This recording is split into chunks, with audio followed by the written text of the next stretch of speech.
boys and girls, guys and goddess. Woo! Listen, this is your girl Kwamia from Pillow Talk with the T. But for those that do not know how to pronounce my name, call me Q, Qual, either Queen. Listen, I was just playing this amazing song by this amazing, wonderful queen herself. Whoo, Jesus, Savannah Christina. You got to be able to check her out. She's amazing. Not only that, but like I said, the song is called Self-Care, Self-Love. And the topic of the show is also called Self-Care, Self-Love, Self-Motivation. So tonight, I have an amazing guest that's coming through the building. Wonderful life coach. I hope I'm not messing up her name. It's Petra, I believe. So listen, do not blame my heart, just blame my mind. So please forgive me if anything. So I do see that she's in the building, and tonight, listen, I'm showing you guys even the extra talents that I even have in the building, right? Listen, your girl is very all skills, all gifts, all creativity. That's why I call myself the queen, baby, and also was Rain the queen. So I'm waiting for my guest to come on tonight. Hey, how you doing? It's buffering. So her thing is buffering. So she should be coming. She'll be bearing with us soon. Let's see. Hey, for everybody that's in the building. Can you hear me?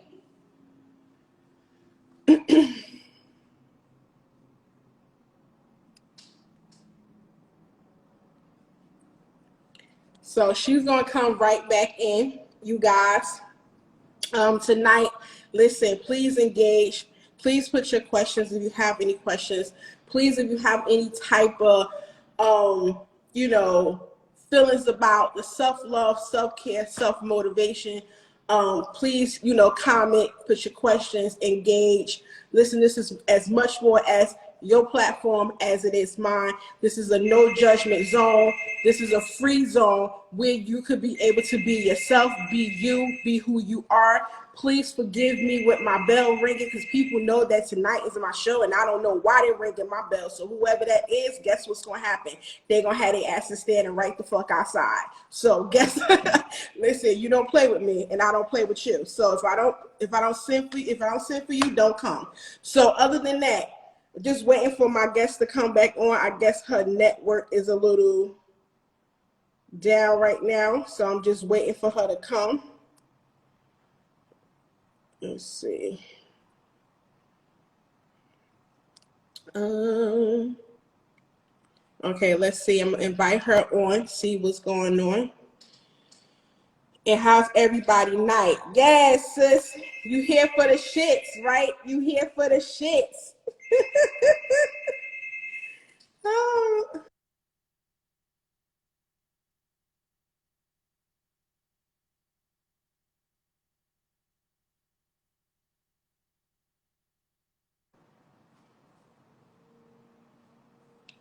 I don't know what's going on. Like, I don't know why.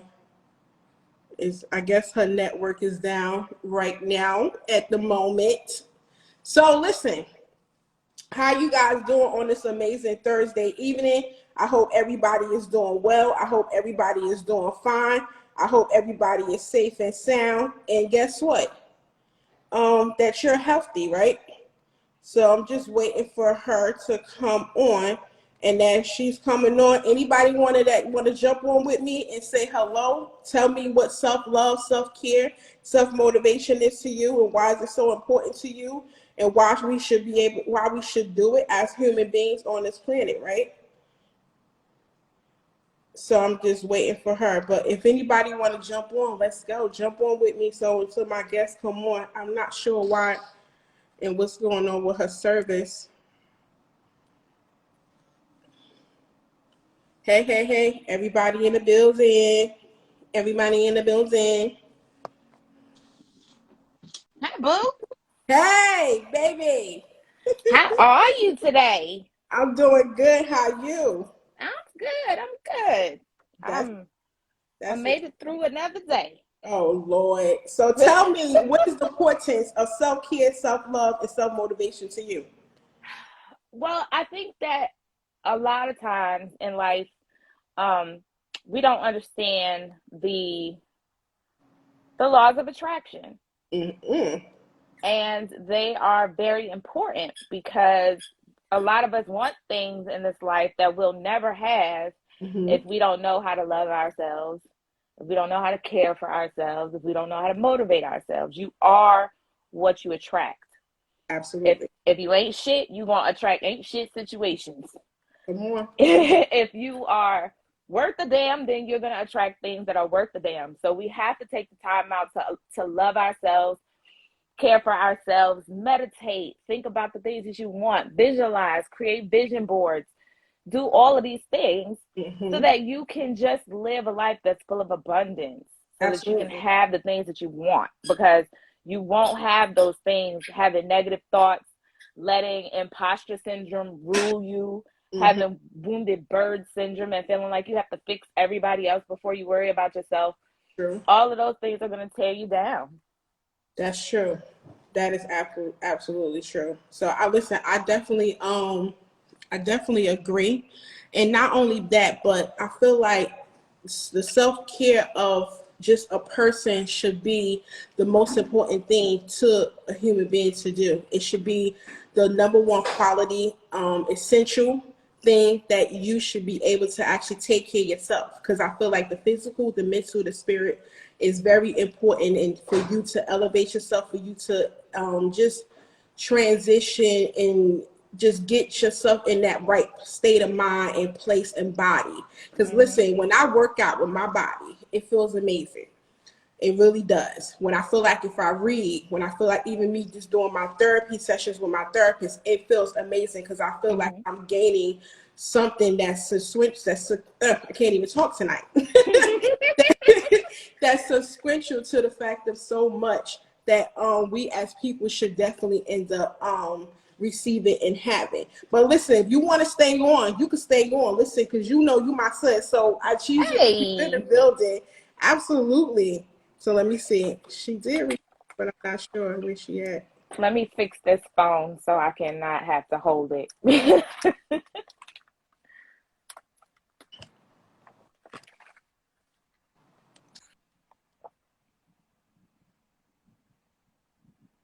Hi. Her internet is kind of slow. So I don't know what's going on. She's buffering. She's.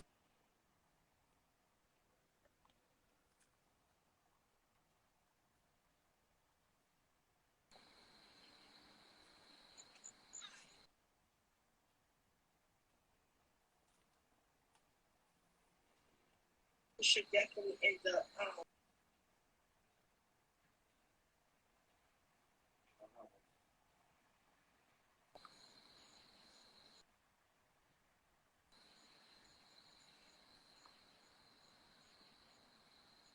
Can you hear me? Yeah, now I do. After you No, finish no. cussing him out, Listen, that was not for y'all. That was not for y'all. all I look, I can read lips. I've seen that. Have a good day. Have a good day. Listen, I had to get into mommy mode for a second, so that was for y'all. How you doing today, Queen? Can you guys hear She, me? I can hear you Yes. now. Ooh, thank you, I Jesus. don't know what's going on. Mercury retrograde is doing its thing. Like, damn, can it let us be great tonight? I'm using my iPad, my cell Say, phone. I'm like, what the fuck is happening right now? Yeah. say that again. Listen, that Mercury and all that good stuff, that shit got some power on some people this season. Especially with technology. It does not play when it Yes. comes to technology. It's always something. So thank you guys for your patience. I'm sorry for the technological difficulties. No problem. Listen, it happens. We just gotta just, bear with it. Long as we listen, we skilled people, so we ain't gonna let it defeat us. So That's right. so I just want to just have you introduce yourself to the people, tell the people who you are, what you do, and what you bring to this amazing planet called Earth. Oh, that's a loaded question. So my name is Petra. You did say my name right, by the way. I always say Okay. Petra, like paycheck, you know. I'm a life coach. I've been doing that for give or take about 5 years now. I'm a mom of three. I'm a military spouse. I'm also the owner of House of Soul, which is a wellness and creative space based out of Philadelphia. I'm a lactation counselor. I do all things women, but like authentic and true things women. I'm about building community, generational wealth, generational healing, and combating anything that does not align with bringing positivity. Like, I'm so tired of the nonsense, the nasty shit. Like, we don't have to be nasty. We don't have to be just mean, and so that's my calling. I feel like I bring to the world just that sense of like, there's love and light, right? And there's also don't fucking play with me. And I bring all of that together because you could be one and have the other. That the beauty of duality, especially amongst Black women, like, it's beautiful. So that's a bit about me. Yes. Listen, that's not a bit. That's a lot. That's a lot of good stuff. A lot of good stuff. But thank you for your service. Yeah, my husband serves. My husband serves. I know, but you're his family, so you serve too. This is true. Yeah, I you're right. Yeah. You're absolutely right. I'll take the compliment. Thank you. Thank you so much, and also thank your husband as well. So, in regards, when you hear about self-care, self-love, and self-motivation, what actually resonates and comes to your mind and your heart when you hear those words? I hear Keeping my wine. I hear rest. And I believe that rest is a part of our ability to, a part of our liberation. I think self-care also is community care. I believe that coming together as community is also a way of providing self-care for yourself, providing self-care for others. And self-love is making sure that you pour into your cup before you pour into others. And not in a way, people always put that like a weird way. It's like, no, how can I pour from a cup that's empty? I can't give you what I don't have. And I'm also not willing to operate out of deficit, right? I operate from an overflow and abundance, not from giving you what I can't afford to give. And so I'm putting my mask on first. And ensuring that I put my mask on first allows me to be able to properly put on your mask. Absolutely. Wow. Listen, you said a lot. That's, whoo, Jesus. Listen, you know what? These shows teaches me something when I do these shows, because even though in the airplane, it tells you to do that when we about to go for impact, but people don't resonate that the same thing that you should do the same thing in life. So that really just hit me home, really here in my heart when you said that. And like, even though people who has the substance and the knowledge and the awareness to do that, we don't never align those two together. And I think that tonight's show, I hope that it touches a lot of people to end up getting the understanding that you should do that. You should take care of yourself before anything, because if you don't, you're no good to no one else. Right. So I just wanted to read just a couple of things. Like, with self-care comes self-love, which means that you are accepting self and loving self fully. Often in life, we develop a perception of ourselves when we fail. We get demotivated and feel worthless. But even if you are failing, we must learn to accept ourselves completely.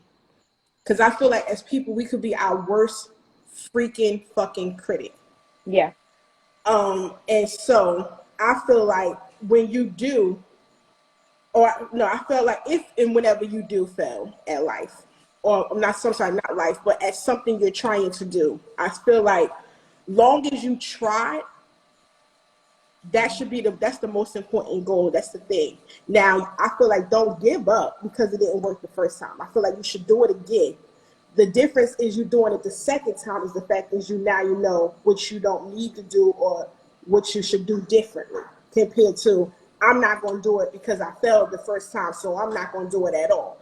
I feel like look at what failed and minus that and equate that with something additionally, the right tools, the right antidote to the whole equation where you could be now to the fact to say, okay, I'm gonna do it this way this time because that way didn't work. So I'm gonna remove that and I'm gonna end up placing it with something else that I think that's gonna work. That's just like how science is.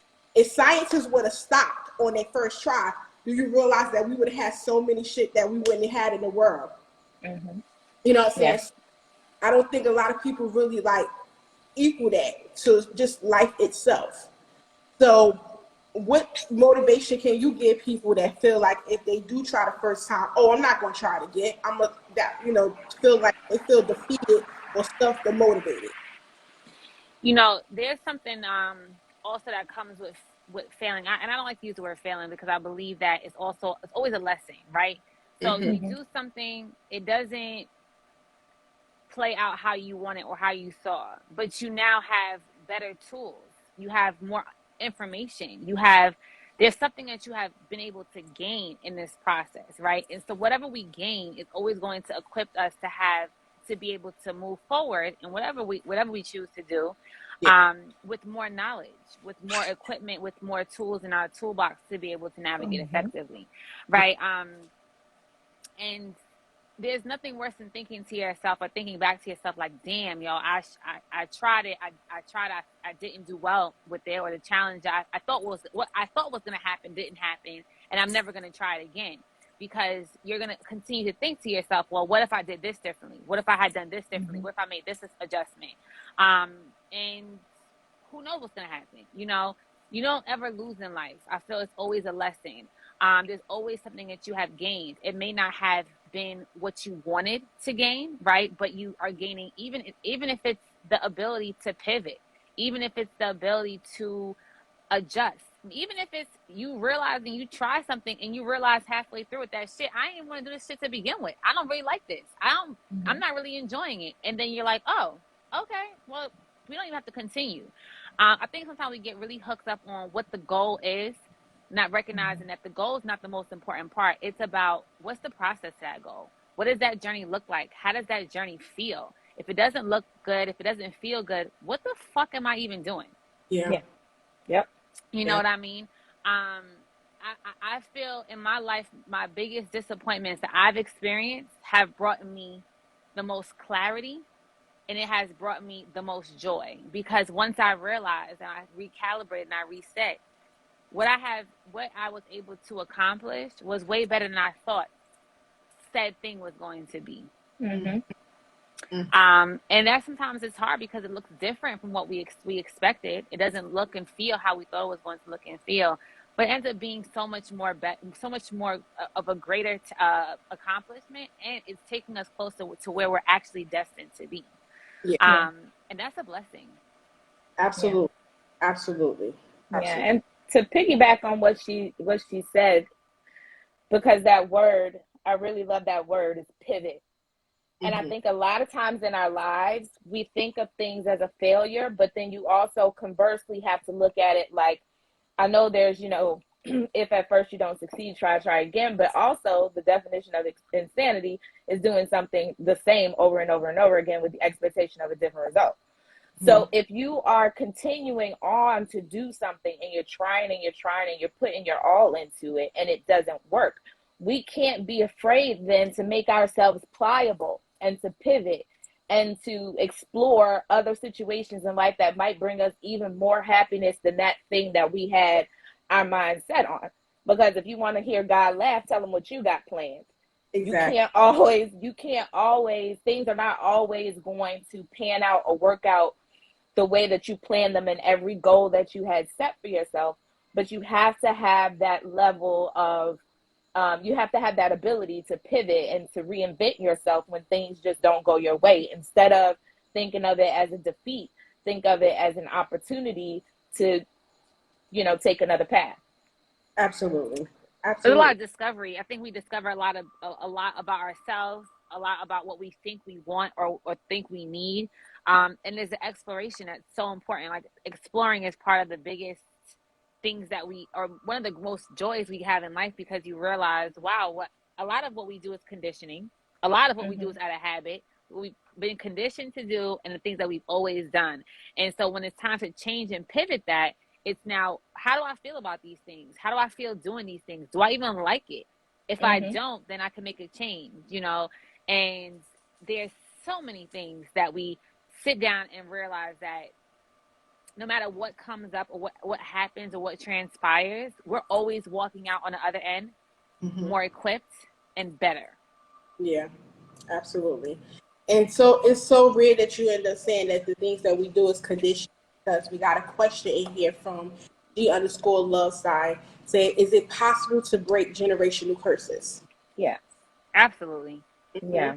Absolutely. It comes down to you choosing to break those curses, you being committed to breaking those curses, and then also not being afraid of the rewiring. Like the rewiring process of the breaking of generational curses is the most trying part of the journey. You know, you have to literally recognize where you're thinking things are normal and how do you change that. And so I'll give you guys a quick story. I was abused as a child, right? And my mother beat me. You know, it's what they thought was the right way of raising children back in the day. I have a Jamaican mom. Y'all know how Caribbean parents are. And then I had my first boyfriend used to abuse me. And in my head, I attributed love to be abused because my mom did it and she loved me. So he must love me too, right? And so then when I realized, it took me a couple of years to realize something about this shit don't feel right. Like, I know that it feels familiar. I know that it feels very homey. But I also realized that this shit don't feel right. I don't know what it is, but it doesn't feel right. And then I realized that I have now normalized abuse. I have also become abusive to be able to deal with this kind of a situation. And I also recognize that I had the power to change the narrative of my life. And that was a choice I had to make. And it took me years to unprogram and reprogram.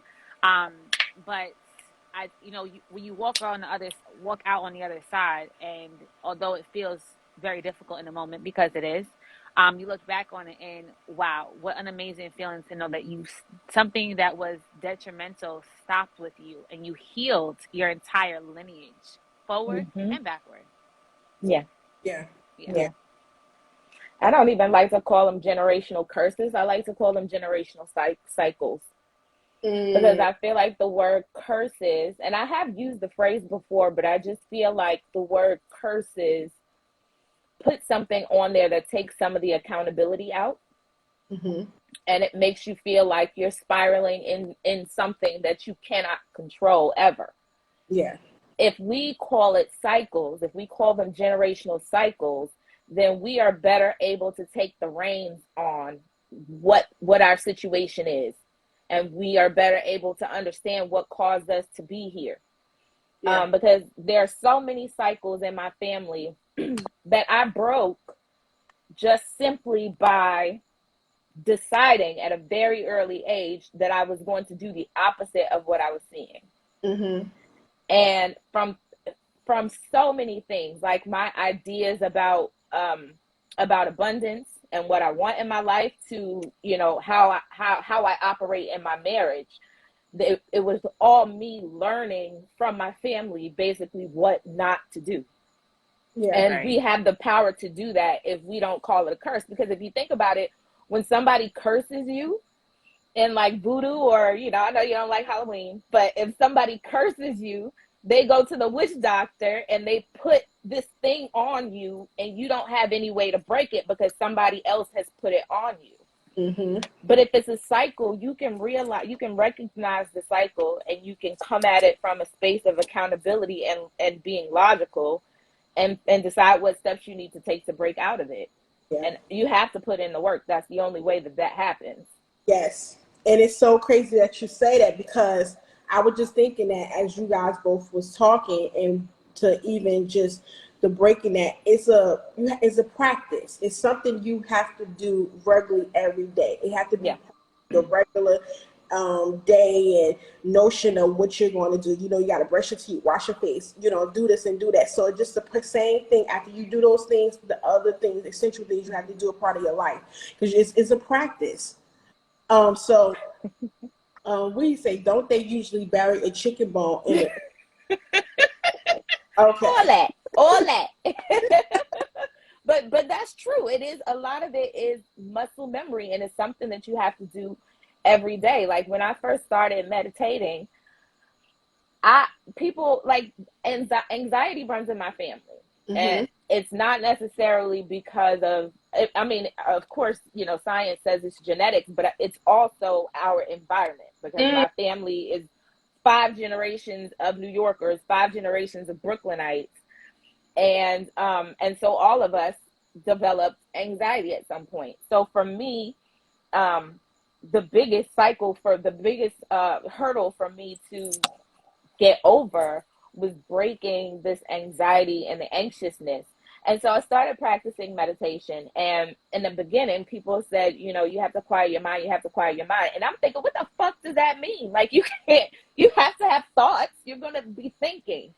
And so using that muscle memory, 15 minutes a day, 20 minutes a day, now I'm up to an hour a day of meditation. And it's just something that you have to work at, that you have to continue to work at. And through doing that, I've been able to ease my anxiety without the medicine and the, all the bullshit that comes along with that. And I would have never been able to do that if I didn't work at it every day, set aside time. And this was something that had to get done, same as brushing your teeth or eating. Yeah. I think it's also important to talk about the fact that support is important. And this, whatever happens in this house stays in this house bullshit, that gotta stop, right? Yes. Because part of it is we don't ask for help. We don't discuss meditating or talk about what are some healthy ways of dealing with trauma. What are healthy ways of dealing with anxiety? Stress. I'm born and raised Brooklyn too, and I moved to New York, upstate New York, and I was like, whoa, I was traumatized by the quiet. Yeah. Yes. Because I could not sleep because I didn't hear a siren. Dead. It was the weirdest thing. I heard like crickets and like water and like earthy nature, and for like a year I was like, what the fuck? Could not sleep. Same thing happened to me. It was the weirdest thing. But that's also part of that conditioning, right? Our minds are used to hearing stuff. We're used to moving and shaking. We're used to living a certain kind of way. And then when those things change, you're like, wow, like I don't know how to function with that, right? And so now it's asking and saying, yo, mom, I'm feeling this is a little weird for me, right? And my mom not saying, yo, you be all right. It's now let's say, what are things that we can do, and what are ways that we can discuss that's going to help you work through this? What are some ways to cope? Because we're just now having this mental health conversation amongst the Black community. We're just now normalizing asking for help. But from when we were children, it's always been, it takes a village. It's always been, it takes a village, right? But you don't just pick and choose when to tap into that village. That is a constant thing. And so when we're having conversations that are uncomfortable, that don't feel good, that feel like, oh shit, this is kind of weird. But I got to talk about the ugliest parts of me. I got to talk about the things that I'm unhappy or uncertain about. It gets a little sticky, but this is where community comes in play, and why I believe self-care comes into community, because I want people to realize around me that you need and you deserve, forget that you deserve to have support around you that will help you normalize difficult conversations. Uncomfortable conversation. So we got one person, my sister. How you doing? So, she said, I used to always ask grandma why I'm not normal. And because we've gotten to that point where we think we're not normal, because we're showing vulnerability. Like that's a whole other part of this, right? Like telling, I'm not feeling okay today. My brother literally called me today. Me and my brother were only 9 months apart. I'm 9 months older than him. And I'm always used to being there. I answered the phone today. I said, I do not have the bandwidth. I literally don't have it to give you today. And I can't feel guilty about that. You know what I mean? I can't feel guilty about that, but I also have to recognize that we have to start by showing vulnerability. We have to show that we cannot always be the strong people. We can't always give and give and give and be and do. And that's that self-love part. Because at what point do I say, I don't have nothing else to give you besides my fucking left arm? Exactly. And I can't function without my left arm. You know what I mean? So it becomes difficult. But how it pains me to hear that we've heard, like, I feel not normal, because we take that and we become that, like we become to feel like we're really not normal people, because we're literally having human experiences. The range of emotions with that is so, it's a lot. It's a lot to deal with. It's a lot on a daily basis. And how could you go through that alone? We're not made to go through this alone. No, not at all. Not at all. And before I get into another question that we do have, they say practicing self-care is an action-oriented way that can show ourselves self-love. Self-love is exactly what it sounds like. Loving yourself. It means loving all aspects of yourself by accepting your flaws, your weaknesses, and all things you don't always like about yourself. That part. That part. Yep. And people, boy, like I said, we could be our worst critic, but my thing is, I feel like, I don't know, I believe it feel as I got older, I started accepting the little bitty things that I probably didn't like about myself. Yeah.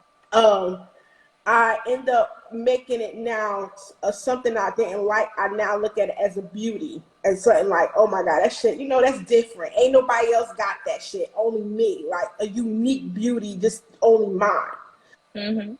I do that because me having nieces and even nephews, because boys, they can look at themselves and feel like, damn, I ain't got this, that he got it, or whatever. So I bitch them, my nephews out too. But I do that because, one, you don't know who's looking up to you, and you don't know who's at you. Yep. And they see you frowning or giving that negative energy. What do you think that's going to do? It's going to now rub off onto them. Then if they go another curse of a generation, questioning their abilities of, I'm not normal. Like, I can't even tell my niece, you beautiful as who you are. You are thick, beautiful ass little girl, and that's who you are because God created you. You are uniquely made by the eyes of the beholder. And that's why I said we got to be really, really careful, because we think that kids ain't paying attention as well. They are. They are. They are paying a lot of attention. A lot. And we teach our children how to love themselves, but how we treat ourselves. We teach our children from that. We teach our children boundaries by showing them boundaries, by enforcing boundaries with them. You know what I mean? It's even like my oldest son. My oldest is 14, and my door is closed. You know what that means. You already know what that means. You know what I mean? And he'll talk, and he now enforces it with his friends. Like, you're crossing a boundary of mine, and I don't necessarily like it. And we're raising conscious and intuitive children that are going to be able to know and speak about boundaries, energy, and what feels right and feels natural for them. And that shit is hard. Just want to put that out there. But we teach people how to treat us by how we treat ourselves and what we demand and what we require for people to share space with us. And children pay attention to the smallest of things. And they're not necessarily hearing what we're saying to them. They are looking at what we're doing. Yeah.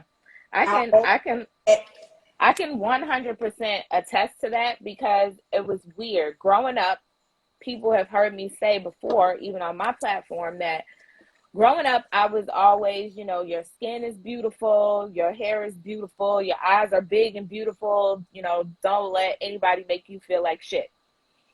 But that's not what I saw from my mother and my aunt. They both suffer from low self-esteem. And so, like, for instance, they have freckles. Both my mother and my aunt, they have these beautiful, they look like beauty marks, but they're actually freckles. And I've always thought they were beautiful. And when I was young, I used to say, oh, I can't wait to grow up and my freckles come in so that I can look like y'all. And my aunt went and had surgery and had hers removed. And my mother complained about hers for her entire life. So now when I get, 15, 16, 17 and mine start coming in, I have to think to myself, does my mother and my aunt think I'm ugly? Or, my mother, my mother is like paper bag brown complexion. My father was the darker skinned one. And my aunt is my complexion. And so my mother, you know, she would complain about, you know, I can't be out in the sun because I'm gonna get too dark. Mm-hmm. You're telling me I'm beautiful, but you're worried about getting too dark. So our kids, it doesn't matter what we tell them. And I don't have kids, but I have a lot of nieces and nephews. Mm-hmm. And it doesn't matter what we tell them and what we say to them. What they see and what we do is going to have the biggest impact. It does. And that's something I all the time when it comes to kids, and even not just kids, even just adults, because I feel like also adults could look up to adults too. You know what I'm Oh, saying? So absolutely. you Yeah. just know who's watching, who's looking. No one's sitting there saying that you have to be perfect. We're not created perfect. However, we all have flaws. We all have weaknesses. I feel like as you develop and you grow, you transition, you elevate, you start to tend to love yourself. You start to accept all those things that you now saying I'm not normal, or you question about, or as a Yeah. child, why is she lighter than me? And then it's like, that's a show that we definitely got to do, sis. That whole, and I think me, you, and other sis going to do a show on that anyway, because the whole light skin, dark skin thing is just Yeah. ridiculous to me. But yes, It becomes very difficult, but it also comes down to like compassion. Mm-hmm. Compassion in our like in our community is difficult. Like why is it that we have to, why should we battle with each other, right? Like why is it that we can't bring each other up? Colorism, exactly. That's it's like the mom shaming. Oh, you Mm-hmm. don't make your baby food from scratch. I don't got fucking time to be making food from scratch, okay? And that doesn't make me a bad mom. I'm doing what's Mm-hmm. best for me. Some yeah, moms breastfeed. Some moms do not have the capacity to do it. Their Mm-hmm. mental health is on the line. As a lactation counselor, I would never tell a mom, well, you should push through and keep breastfeeding. If you're telling me I don't have the capacity, then you have to do what's best for you, because ultimately Mm-hmm. what's best for you is best for your baby. You know what Yep. mm-hmm. I mean? And the thing is that that's why my son is a teenager, so I also have to remember, like, he's a teenager, so it's teenage, all the tea in his teenage years is crazy in comparison to how it was in Mm-hmm. our years, right? But I'm like, okay, I have to realize that he's also a child, but I also want to remind him that how you make people feel, they remember. Mm-hmm. Yep. Yeah, People remember how you make them feel. And so no matter what, lead with kindness, because you don't know what a person is going through. And I try to live my life that way. Obviously, there's some days that I want to smack a hoe. And that's how I know Mm-hmm. God ain't done with me yet. He ain't done with none of us. You know, Mm-hmm. this healing that has to be done. Um, and to be completely honest, it's a struggle sometimes, because sometimes you want to fall back into how you have been conditioned to respond. I've been on my mm-hmm. journey for 10 years, and I still have to talk myself off the ledge. Like, come on, girl, you so much, you're so much beyond this at this point. Don't go back. Don't go back there. Yeah, You know, and showing that we have the ability to change the entire narrative. Because honestly, who the fuck am I to judge or talk about anybody? Who am I? mm-hmm. I'm nobody to judge, because I have flaws like everybody else. I'm trying to figure this out like everybody else. And yes, I Mm-hmm. might guide and support women on a daily basis, but I'm also guided and supported as well. Yeah, Yep. You absolutely. know, it's mentors and mentees that goes on forever. That Ever. Yep. don't just stop. I'm not everybody's mentor. I'm a mentor for someone and a mentee to somebody else. Mm-hmm. So Absolutely. life will really, really humble you. And that's why it's really important to remember to lead in a way that's loving. Um, there's a book called The Yamas and Niyamas, and one of the principles is nonviolence. Mm. Living a life that's not rooted in violence. You could be truthful, you can be direct, you can say what's on your heart, you can say it in a way to be very straightforward. I'm Kurt. I'm a Brooklyn girl, so I don't got time to be sugarcoating anybody. This is Mm-hmm. what I say, Yeah, but I'm always saying it in a way that I'm not here to hurt you. I'm here Yeah. to I'm here with a message. This is the message, and it's not to hurt you. It is most of the time, 97% of the time, to make you better. absolutely. Mm-hmm. You know, and so there's so many things when it comes to that, and the shaming amongst our community. That Mm-hmm. shit is that shit is heartbreaking. Honestly, Yeah. it's Yeah, heartbreaking Yeah. to see it. And I think if we want to change the world, we have to start with changing ourselves, yeah, how we treat ourselves and how we treat our sisters. Because at the end of the day, one thing I wish for everybody is true sisterhood. Because there's nothing better than being able to really talk to your friends, be authentic, be vulnerable, and know that they're going to accept you for who you are and here to support you as you continue to evolve, continue to transition, continue to grow. There's nothing better than that. Mm-hmm. Absolutely. Yep. Like right here, we have Trina who say that's why we tell them our experiences as well in family and what they experience in friends. But yeah, and I also see myself a lot telling my son about my experience because Yeah. like but at the same time you could tell them though. But just like Cherie said, and even Petra just said, it's about basically showing them because Yeah. you could tell them all day. Till the cows come home. 85 stories. You They can don't hear you. After you start talking the first 3 seconds, like, oh, here she go again with this. It's like, and I remember that. Like, my mom, what? My mom doesn't know nothing. As a kid, I was like, what? She don't know how it is to be a kid. She don't know this. I'm like, oh shit, she did know a few things. Damn it, but that's why it's important to lead by example. Yeah. It's leading by action. I tell my son plays quarterback for football, so he is constantly under a microscope. He's constantly being watched. He's the leader of the team. That's a leadership role. Yeah, it's a leadership role, and it's competitive, And so it's a blessing to be able to be looked upon as you are worthy of this spot. You are worthy of this position because you have leadership capabilities. And I recognize that it's difficult, but it's important to develop these leadership qualities as a young teenager because that's going to really make or break a teenage life. I wish I could go back and do it sometimes, because it's like, oh shit, I would have listened a little bit more. I would have done a little bit less of this, a little more of that, and so I hear my son talk sometimes, and I don't think that he listens, but he does sometimes. But he also sees how I am. He doesn't get into like the pasta because I don't really do that here. I don't do small talk very much, and people I connect with, I talk and I speak life into them. I have people that speak life into me. Yeah. And that's important. That's really important. Which I also say because even like, and I definitely get where your son the football thing because I'm a football mom. My son is a defensive line, and I feel like with each position, especially I know that each position has a head person in that position when it comes to a person on a team, and I feel like they are completely under a microscope. They are looked up as leaders, but I just feel like sometimes they put a little way too much pressure. Yeah. Oh, listen, and that's a lot. My son coming here sometimes sick, and I'm like, oh, wait a minute, we got to release this. What's going on? Because they are not about to sit there and do this to you. Not under my watch. Yeah.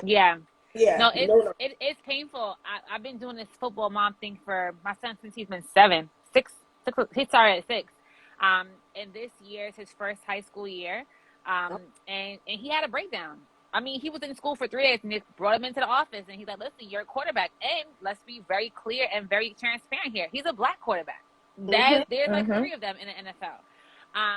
And for a 14-year-old boy, that's like, what the fuck? I don't want to do this anymore, So it's talking through that. It's talking about, listen, to whom much is required or requested, much is required, however the saying goes. It's also recognizing for yourself, what's your threshold? What are you able to do? What's your capacity? Do you want to do this? This is a choice.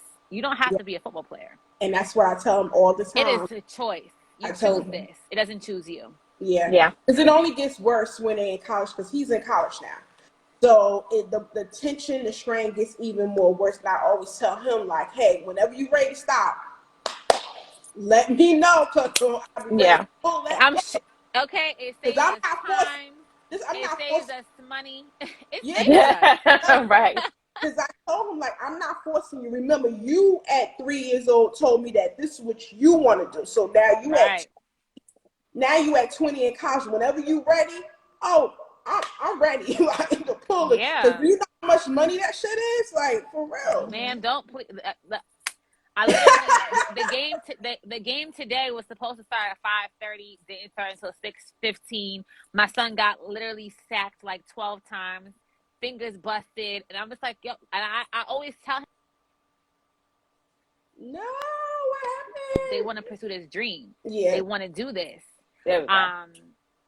and we get into the habit of like, yeah, let's do it. Let's do it. You want this dream, let's do it. But I want him to realize I want this to be fun for you. You know, I want it to be fun for you, and I'm going to support what you want to do, and we're going to do this until this has become something, because you don't have to. You're not only a football player. Yes. You are a young man who is able to play football. You are a young man who is able to be the quarterback and to be the leader. You know, but you are not. I tell moms, no. You are a Black young man who's a student first, who are capable and very talented and gifted to play football. However, and Johnny, it don't stop there. It doesn't stop there, because you have so many different talents and so many different gifts that's instilled in you. And I'm not saying it because I'm your mother. And I just want to go to what Johnny said. Johnny said that, but you also can't discourage him from his dreams whenever he feels frustrated. No, I don't. But at the same time, I've seen history with my uncles, who I have one in the NFL, one in the NBA. I've seen different things where the fact is that because they under that microscope, because they got so much pressure, they feel like if I even think about trying to say I don't want this no more, I'm disappointed. They feel like I got the whole family and world on my shoulders, the community, the neighborhood. So I don't want my son thinking that he holds that responsibility for his family or for his community, because if he wanted to say, because he go to school for engineering, that's his degree, because he's a student first. So he said, I'm done with football. Cool. I'm good with him, but I'm not gonna make him feel like he holds the weight of the whole family, whole community, and he have to sit there and prove something to anybody, and he gonna let the world or community down. Yeah, I think a lot of people don't realize that, because I see Johnny Bravo's point, but I think that some of these kids, some of them feel they have no other option. Right? Yes, so some do. Yeah, some feel they have no other option.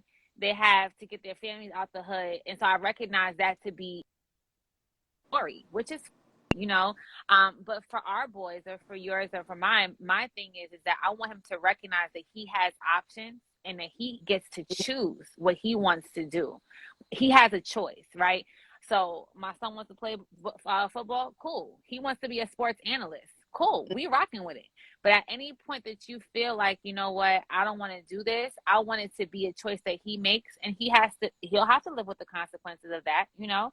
But it's his choice. I'm here. I have my parenting style is like conscious parenting. I'm guiding you, yes. But I want you to make your own decision. Yes. And so I'm going to make sure that I prepare you for that. My mom actually had the audacity to tell me that I'm hard on my son. Oh, I got that a lot. I was like, I'm hard. I said, first of all, he has a dream that only 2% of the population do. So I'm going to prepare him for that. And number two, like, you know, we have an obligation to them as well, because they do have a dream that is so competitive. And to kind of reel this back to how this all kind of ties into what we do for ourselves, like our children watching how we operate in this world gives them the confidence to be able to make these decisions, to be able to do what's best for them and not for other people, and to recognize what's next, what's for me and what's not. And that comes from seeing us do that, and see their parents doing that, and then they have the confidence to make a decision that's best for them. Because I don't want them to ever make a decision that's based on what they feel is best for me. Absolutely. I'm not living vicariously through my kids, you know. And that's really what it comes down to, us really showing and leading by example, that our children see what it is to live a life that feels good and feels aligned with what they really want to do, and not because a coach said or this person said, or I don't care what he would be a great, I want him to be what he wants to be. Well said, football mom to another football mom. Yeah. So just think basically, and just go a little bit deeper into this. They say that true self-love involves showing up for yourself. Showing when you feel unlovable or shameful. It involves taking the steps to listen to yourself. Identify what caused you to not respect, or identify the needs or your boundaries. I think that's deep. That is deep. And again, that's what that vulnerability piece, like being able to show, like, I have no shame. I have no shame, because when I had my first kid, 14 people ran into the room. My legs was open like this. You know what I mean? And the ugliest parts of me, I've accepted those to be part of my testimony, for them to be part of my story. And so there's nobody that could say, oh yeah, pictures this, pictures that. That's okay. You know, I'm fine with that. I'm here to show realness, right? I talk about marriage. Marriage is not fucking easy. Nope. I have had to live. I left a 6-figure career for my marriage. I moved across country for my marriage. My husband has worked while I had to stay home. I have worked while he got to stay home. It's been one of those things. And I don't, you know, oh, y'all goals. We are not goals. Just on the record, we're not. This is fucking hard ass work, right? And it's real life. Yes, it's real. Like, it's like, oh yeah, no, this is a choice, right? I choose to wake up every morning. I choose to love my husband. I choose to forgive him because marriage requires forgiveness. Yes. I choose to move forward. And when I talk about my parenting, I talk about how hard it is. I have 3 children, a 14-year-old, a 4-year-old, and a 2-year-old. I just finished breastfeeding. It's hard. It's hard. And my husband has a very demanding career. And I have my own career and my own job and my own things that I'm doing personally. And I'm a football mom. I'm on the field 3 days a week. My son plays freshman, JV, and varsity. You know, so I'm spread thin. So when I show you the picture, if you guys scroll on my page, I'm sitting on the toilet. You can't see me because my kids are on my lap. That's real life. Oh, yeah. When I show you my house is not clean, that's real life. I had to hire a cleaning person to come and help me because now I'm trying to make my life easier. And as I make my life easier and I delegate tasks, I show up better. I show up more aligned. I show up more at peace. Yes. Finding a cleaning person was a fucking debacle, but that's a story for a different day. All of it becomes challenging. And so I share that because I know I'm not alone. And I know that people need to see it because you scroll down Instagram, people's house look like fucking museums and they got 7 kids. Yeah. Do not tell me that your fucking house is spick and span. I don't give a shit what you do. Unless you have a person who cleans behind each kid every day, all day, that's not real life. It's not real life. Marriages that talk about, this is so great. It's so easy. It's not. Even if you're married to the best person in the world, it's still a challenge because we're human. Yeah. And you bring in 2 individuals who are completely different together. And we're not going to always agree. And even if we have the best relationship, which my husband and I have a really good relationship, we're still working through generational cycles. I like that word better. We're still trying to obtain generational healing. We're still trying to make sure that we both are growing individually. We're both growing together. We're doing that shit simultaneously, all at the same time. You mean to tell me that he's not going to get my fucking nerves? Yeah. And I'm not going to get his? Yes. You can't tell me that. You can't tell me that. Exactly. You know? And so that's the thing. It's like we have to be. I believe this is not for everybody. That it is important to show the parts of yourselves that you don't necessarily want to showcase because that's what people need to see. Come on, I'm so tired of scrolling at the back. The house looks great. Their marriage looks great. All the kids look also well behaved and they're smiling all for the pictures. Meanwhile, my fucking kids don't know how to act when going public. One child run that way, other person run that way. The older one got an attitude. You know, it makes you feel like, well, what the fuck? Am I doing something wrong? Yeah. You question yourself, even if you know that you're confident. You're like, hold on, but, and that's like that I'm not normal conversation, right? Like, this can't be normal stuff if everybody has it together. You know what I'm saying? It's like, no, my kids, they're going to do kid shit, you know? And I tried to make sure that, again, like, when you come to my page, you're going to see the rawness and the great. I'll be on my cameras talking. My baby's hopping over the thing. She probably fell on the couch, food all over the place. And I'm just steady talking because this is my life. You know, I'm not going to edit it for it to look and present to be better or to look more, you know, clean together. It's not that way. But go ahead. I was going to say that to piggyback off of that, self-care is unfucking plugging. And stop relying on your feeds on various social media to validate you, to make you feel like these are goals or aspirations. None of this shit is real. It's so easy for people to always post their pictures when they on a beach, but never post their pictures when they, don't know how they paying their bills or they rent, or, like, unplug for a little while. Even if, because what I had to do is I unplug every time I take a trip or I do anything, or, I get some time away, I unplug during that. You will never see me, Snapchatting my vacation. Never. But what I do before I leave is I clean up my feed. Anything that I see on my feed that makes me feel anxious, anything that makes me feel down, anything that makes me feel sad, threatened in any way, anything that pisses me off, I delete those people. I unfollow, I mute, I get rid of any ad that I see that is like that's not me. I get rid of it. This is irrelevant. So when I unplug and I come back and I plug back up and I go back to my social media, it's a more peaceful place for me. And people just have to stop relying on social media to determine how they're going to feel when they wake up and go about their day. Yeah. It's much easier that way, though. Like, right? Like, because that's the instant gratification. And that's something that doesn't take much work. It doesn't take much of a foundation. You don't have to do a lot. It looks like a lot, but it's literally so easy to do that. You know what I mean? It doesn't take work. Like, that's the truth. Like, a lot of people do things, the people will pay to do things to have it done quicker. You know what I mean? Yeah.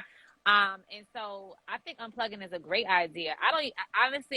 I've learned to, I'm always in the moment, Yeah. like I'm always moving in the moment. So I'm like, whatever. I will post on Instagram. I post because I'm in the middle of doing real life shit. But I realize some people are literally always trying to figure out how do I post. When I have nothing to say, I don't post. I don't say nothing. I'm not posting nothing. Right. I don't like, and I get that, because even with the fact that it's like us being podcasters and social media ambassadors, influencers and stuff, that's part of our job is to post. But my thing is, I be feeling like nothing hit my spirit or my heart for me to post today, so I'm not going to post, because normally they want us to post and to keep the traffic and the analytics up and your numbers up. You got to normally supposed to post between 3 to 5 days, 3 to 5 times on your main on your main page, and basically, 3 posts a day on your main page, 3 to 5 times in your stories, and at least do 3 reels. 3 I ain't reels never gonna be famous. 5 hours to put a reel up. Oh my god. 3 reels. I got like 5 posts this month or last month. Right. It's never gonna happen. I'm busy living life. Like, I'm busy living life, and I really enjoy like person to person connection. Like, I like talking to, like, I like having these kind of conversations. Like, posting back and forth in the comments is like to me, but like having conversations and talking and chit chat and really conversing, that's what fuels me. And I can't show up half-assed. It's just not my personality. I don't like I said, I don't really do small talk and all of that. I like to have like meaningful conversations and connections. That's just me. Yeah. It's better. It's the spice of life. I feel like I already don't really do people like that. So if I'm going to break out of that mold and decide to do people, then it must be something that is just spicy and intriguing and special. It has to be, like you said, I don't do small talk. I don't do, how's the weather in Miami? Fuck the weather in Miami. Are you feeding me? Am I feeding you something? Is this going to enrich either one of us in some way? If it doesn't, fuck off. Yeah. I dig that. I just got to get some laugh, because Johnny always come in and like, everybody know who Johnny is now. Yeah, he's so ridiculous. He said I be trying to have conversation with Ashanti all the time, but she always leaving me on red in her DMs. Johnny, she's not one to talk to you. She's not checking her DMs at all. But but just to go a little further, being true to yourself, being nice to yourself, setting healthy boundaries, forgiving yourself when you aren't being true or nice to yourself. See, that's another thing that we as people, there's some people that's not true to themselves. They will lie to themselves so they can't lie to themselves no more. Yeah. like that's a disadvantage of even self-care and self-love, because it's like I understand that people feel like they want to be perfect what they see on these TVs and these commercials and on the social media, but at the same time, those people, you don't know what the hell those people will be going through. Yep. And what they've had to So sacrifice. they not Exactly. People exactly. selling their souls. Some of these people are selling their souls to have Oh, certain kind of lifestyles. And listen, do you, boo boo? But I know that's not for me, right? So Mhm. I'm going to take a slow and steady pace than having to, that my integrity becomes an issue, right? A factor. And yes. I'm not willing to sacrifice that. Like, Yeah. Because I would rather be able to sleep at night than to know I got somewhere fast. Yeah. So we Because somewhere I'm have, gonna be faster and you okay. get there, and then what? Exactly. yeah. Yeah. So we have a question. What are some tips that can help you on your self-care, self-love, self-motivation journey, if that makes sense? Absolutely it does. Mm-hmm. Yeah. Absolutely. There are tips. Any ladies, you got what's your tips that you provide? I put rest. I schedule rest in my day, like I Yes. schedule my meetings. Yeah. I realize, especially because I am spread so thin often, that when I don't want to reach my bandwidth. And so in order to do that, I have to be preventative. I have to do things that would prevent me from reaching that bandwidth. So I schedule rest. I make sure I'm walking around my neighborhood at least once or twice a day to get my body moving. I read books. If it's 5 minutes, if it's 10 minutes. Mm-hmm. I'll work out in my basement. I'll do stuff that makes me feel full. I'll take a nap in the middle of the day if I feel like that's what I need to do. Um, but making sure that you put that time in, and, you know, I know as sports moms, you probably know, or sport mom, you probably know this. Like when you're thirsty, you're already dehydrated. The water Mm-hmm. you're drinking for today, in fact, is to replenish you for tomorrow. Mm-hmm. So if you're thirsty and you're drinking for today, you're already too late. Mm-hmm. Mm-hmm. You're already too late, right? And so if you're exhausted, you're now having fatigue, your head hurts, you're agitated. There's so many things that are happening. It's because you've already met your bandwidth. Like you hit your capacity, and now you're going trying to push past it. It's Mm-hmm. gonna be Yeah. detrimental to you. And so if you catch things before they happen, and you're saying, okay, in the morning I'm gonna give myself 5 minutes, in the afternoon I'm gonna give myself 10 minutes, and in the evening I'm gonna give myself 30 minutes, and you stick to that, it's not gonna look the same way every day, but that has been like one of the most paramount things for my clients is to schedule their rest as if it was to schedule anything else. And once they do that, they're able to really like, wow, I don't feel tired. I say you're not tired because you're giving yourself rest before you need it. Because Yeah. if you're already exhausted, that means you're sleeping today, and tomorrow you're still gonna wake up and be tired because you're so exhausted. You are literally running off of you're in a deficit, and I just don't believe in showing up in that way. Absolutely. Absolutely. And Yeah. you are absolutely right. Exercise. They say exercise is also Mm-hmm. is to practice self love and self care every single day. You don't understand. Sometimes we have to burn the testosterone that's in our body. I feel like when you do that, you burn it and relieving negative energy out, and you end up replenishing positivity energy in. And I feel like that is such a refreshing way to go every single day. I'm sorry, you don't understand what happens when you work out, when you just burn. And I see when I work out, I have, if I'm not sweating down to the bottom of my panties, I know I ain't do nothing right. I'm telling Yeah. you, I didn't do anything right. They also say practice gratitude. Mm-hmm. Gratitude is another way of actually exercising and practicing self love and self care. Just being just the gratitude and appreciation of shit that you have right now. Because people focus on so much about what I don't have yet, Yep. what I need, what I want. I feel like let's appreciate what we have right now, and as we continue to live today, to work on the things that we want, which will be so much gratification.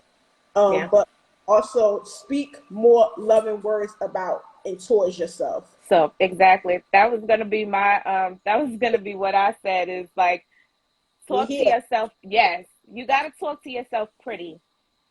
Because if you listen to the way that you talk to yourself, you will see that you speak to everybody in the world and you treat everybody else in this world better than you treat yourself. And if somebody else off the street treated you like you treat yourself, you would smack them. You gotta, I remember like when I was first trying to work through my anxiety on my own, when I felt myself getting like tight in the chest and, you know, it was hard to breathe, I would say stuff to myself like, what, there's nothing wrong with you, stupid. There's nothing here. You're being an idiot. Like, that's how I talk to myself, trying to make myself not anxious anymore. But if a bitch off the street came up to me saying that same shit, I would punch her straight in the face. You have to talk to yourself pretty. You have to talk to yourself nice. Whenever you feel yourself insulting yourself or thinking, oh, this is not right about you, change it into a positive and let your thought be that positive. Because if you talk to yourself any old kind of way, you will let this whole world talk to you any old kind of way. Yes, absolutely. Mr. Love say, I hear y'all ladies, but that's just too much. Self-care and I guess he means self-love, is to eliminate the bitches or the motherfuckers out of your life and plan to simply eliminate. Yeah, that's what I always say. That's what I preach all the time. Not to have unrelevant, and sorry, like not to, I'm gonna call the thing a thing, and I'm not even sorry. But to eliminate useful people out of your life. Why you gonna have people in your life filling up a space that don't need to be filled? Because why you do that? It's because there's an empty space in your heart inside you that feeling like you need to keep that person in. That's how I feel. And I feel like relieving those people that's not deserving of bringing you substance or bringing you positivity, energy, or anything good towards your life that's going to help you go in the direction you want to go. There's no need to actually hold on to people like that at all. But we do. But that's something, again, that's a practice that we have to do. Yeah, and I feel like when you say it, it's you. The thing is, acknowledge it. Take accountability for it. Then now start to practice, start to relieving people and leasing people out. So then, when from that part, then that's when you'll sit there and you'll realize that everything will be so much better. Yeah. So the people around you also, if they're not the right people, they block your blessings. Yes. They literally stop you from attracting the people that really align with where you're going. And so that's important to realize, and realizing that when you think about like, okay, I am actually blocking my own blessings because I'm choosing people that are not necessarily in alignment with where I'm going. So where I am in life is because I am not choosing to let go of the wrong things. Basically meaning you're choosing the bullshit. That shit hits different. That hits different. Like, oh wow, hold on. So I can't. You know, it's easy to blame others and other things and other people for what you're going through. But when you realize, like, I'm choosing to be where I am. Yep. That shit hits different. And when you're able to, and you're literally able to let go of the people, the places, and things that do not serve you, do not really align with where you're trying to go, then you'll be able to attract the people, places, and things that will. But child, stop pulling and carrying dead, heavy. Come on. You got to say that one more time for the people in the back with the cheap seats. Yes. You have to let go of everything and anyone that is heavy as hell. You got to let it go. Yeah. You're slowing yourself down. Why would you ever do something that's a disservice to you? Yeah, nah. You got to eliminate distractions. You got to eliminate the things that are going to stop you. And that means sometimes adjusting with friendships that you've had for a long time. That means adjusting with people in your family because they're not exempt. They're not exempt. You guys fall into the same fucking pool as everybody else because I have a commitment to myself. And if you love me, then you're going to support me as I try to continue to evolve. As I continue to commit myself to being bigger and better and expanding. Yes. You ain't gonna hold me back. So I'm willing to risk it all. If I gotta bet on anybody, I'm betting on me. Exactly. And just like even what Pillow Tuck underscore with underscore Trina Scott said, she said pampering yourself sometimes, shit, not sometimes, all the time for me. Shit. I love Yeah. myself. That's like a Yeah. week, that's like a weekly thing or two times in the month thing for me. And also, I feel like, ladies, bathing is Yeah. not being nice to yourself. You are supposed to be able to bathe. Do something extra just because it's the bare minimum. I mean, I understand that there are some women who have so much going on in their life that they have a person hanging off each titty as they go shower. Mm-hmm. But that is you reclaiming your time. Mm-hmm. Self-care is you going above and beyond. It's the same thing as if you had a man. Mm-hmm. If you have a man and he's doing the bare minimum of things that a loving man is supposed to do, Yeah. you want a man who's going to go above and beyond, the next step up. Like if this guy is like, if he's like a picnic type guy, and you know that you're used to picnics because this is his specialty, then sometimes you want him to, like, next step. What's the next step up that we can do? And it's the same thing with self-care, especially when it comes to physically, with pampering yourself. You have to go above and beyond. Make it a big celebration, all the pomp and the circumstance that you desire. Pamper yourself for real. Yes. And don't let yourself slide into that comfortable place of thinking that, me being able to have a clean ass today, despite all the odds, is the best that I can do for myself. Absolutely. Absolutely. And I also feel like music help, like Trina Yes. said, music, writing, if you're a writer, even if you're not a writer, just having a journal and just journaling and just writing it Yes. out. You know what I'm saying? Just get it out. And that's always something I always done. And regardless of her just saying that, spending time alone. By yourself. By If yourself. you don't like yourself to spend time alone with yourself, then why you expect other people to want to spend time alone with you? Which was about to say, Petra? The by yourself part, it's What? hit me hard because you know what? I really enjoy solitude, right? And Mm-hmm. so I'm gonna show you guys what by myself looks like. That means like me hiding in my bathroom and locking the door because I got mad kids in this house.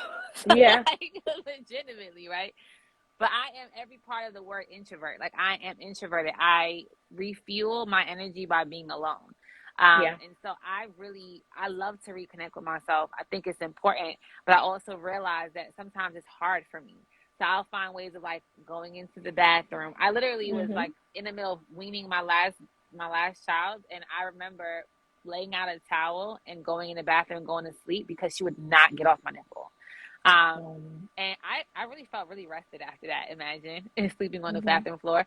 But I realized that I needed to disconnect. Like I needed to be away from her, and I didn't know what that looked like, but I knew that it didn't look like what I was doing.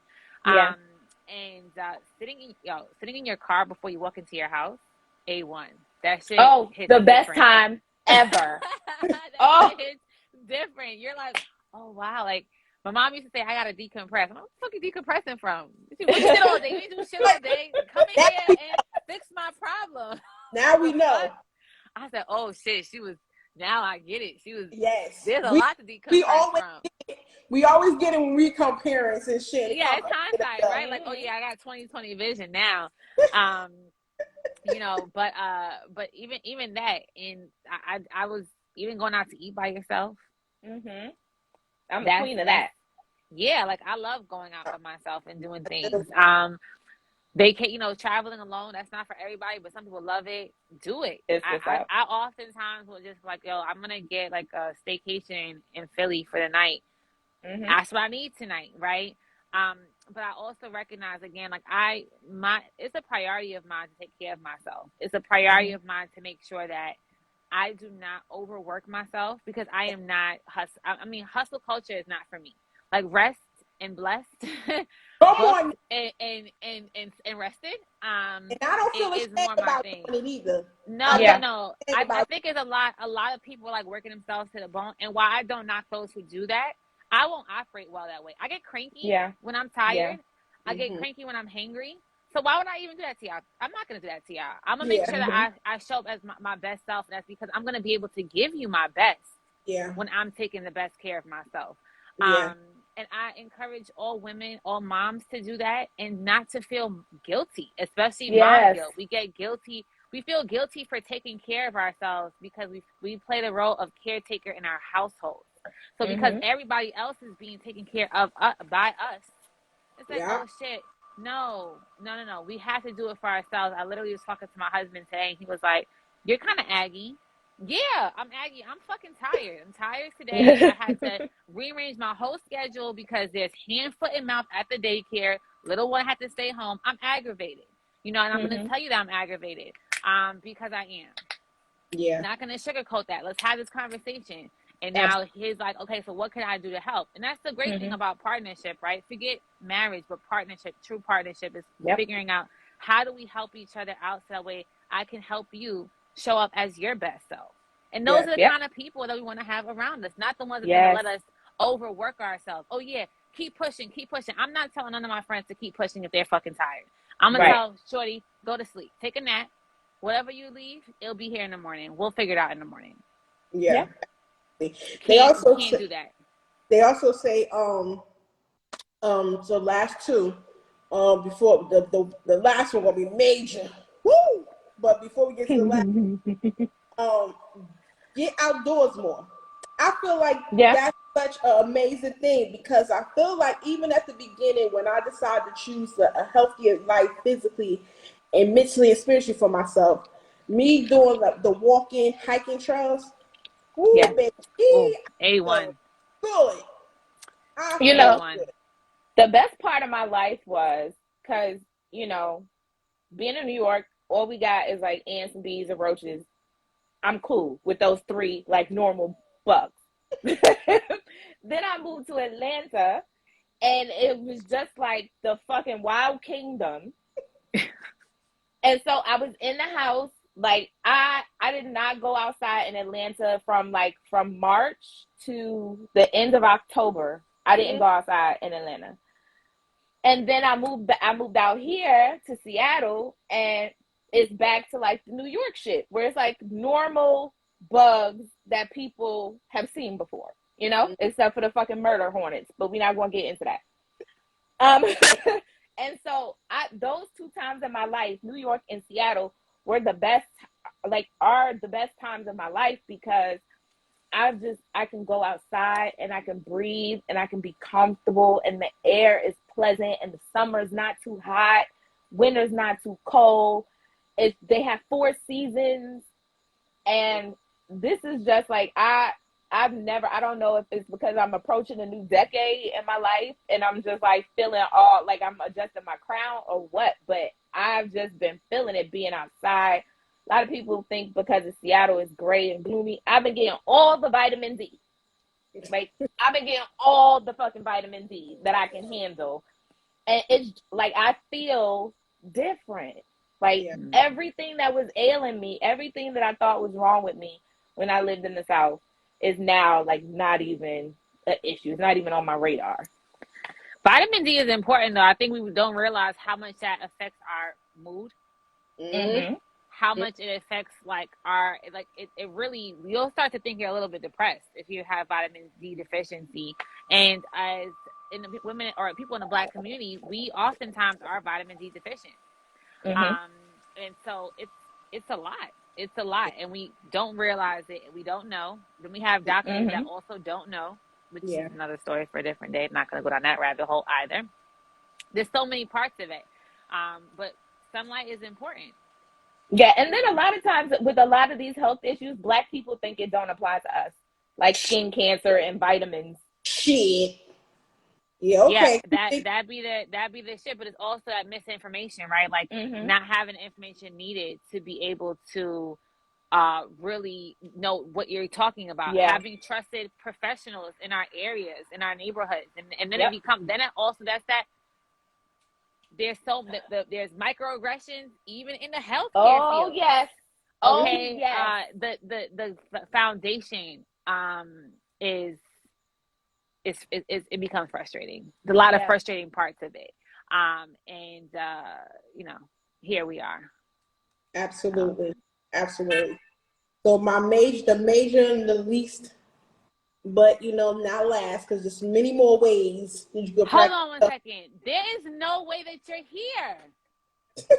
Oh my God, yes! Oh my God!